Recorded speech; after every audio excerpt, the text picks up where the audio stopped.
It's an honor to welcome Lord Robinson back here to the White House. NATO is an anchor of security for both Europe and for the United States.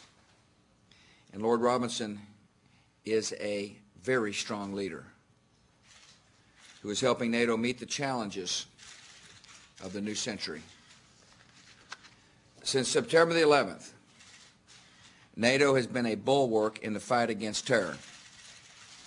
On September the 12th, for the first time in history, NATO invoked Article 5, declaring an attack on one of its members is an attack on all.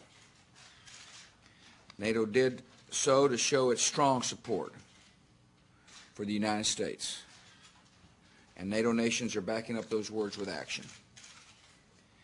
More than a dozen of our NATO allies are contributing forces to the war against terror in Afghanistan.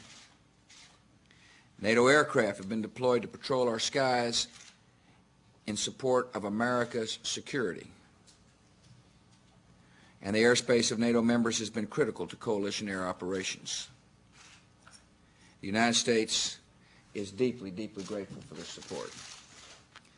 This past weekend in Texas, I thanked Prime Minister Tony Blair for the many valuable contributions of Great Britain.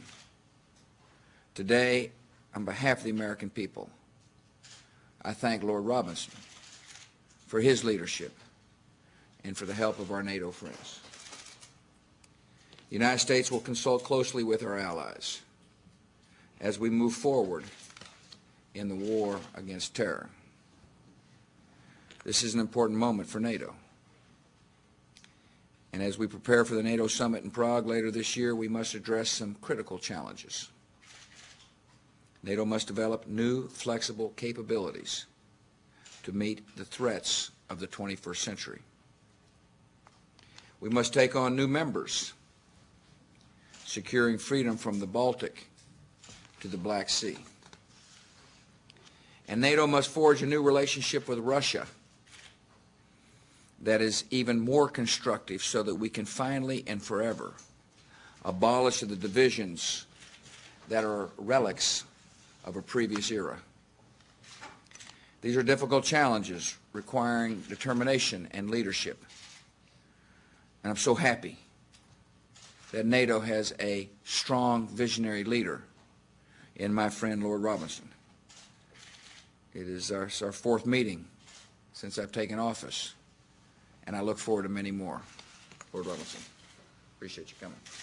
Mr. President, thank you very much for these kind words, and I'm delighted to be here at the White House today because it was on this very day in this city 53 years ago that a group of nations came together to create a common defence against a common threat by saying an attack on one country would be deemed to be an attack on all.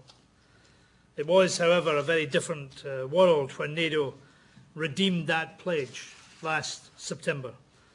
But although the world has changed, the ties that bind the 19 NATO nations together have not, because this is an alliance built on shared principles and not on convenience, built on permanent values, not on expediency. So as the President has said, it should be no surprise that so many NATO nations, all the NATO nations, are at the forefront of this war on terror.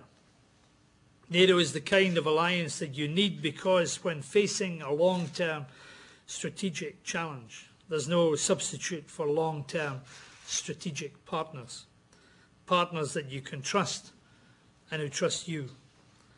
It's also the kind of alliance that works because when the going gets tough, the shared training, standards and structures are what welds different nations into an effective whole. It's also the kind of alliance that lasts because it adapts and modernises, as it will indeed do at our summit meeting in Prague in November of this year, taking in new members, rising to new challenges, creating new capabilities to defeat new enemies and new threats. So today the President and I discussed the common threats that we face both in Europe and in North America, including from weapons of mass destruction. And NATO allies will work together to overcome these threats. And I say this to you that we will succeed, because the record shows that NATO is an alliance that has served its members well in the past, is serving us well in the present, and as we continue to transform will serve us well into the future. Mr. President, this is indeed the 4th time that we've met. This is NATO's 53rd birthday.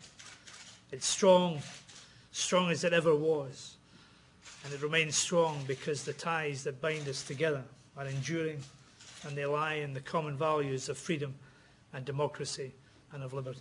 Thank you very much. On that note, why don't I go buy you a meal? That's very Thank kind. you. Sir, Rowe Very continues generous to of you. ignore your demands to pull out. Aren't you upset?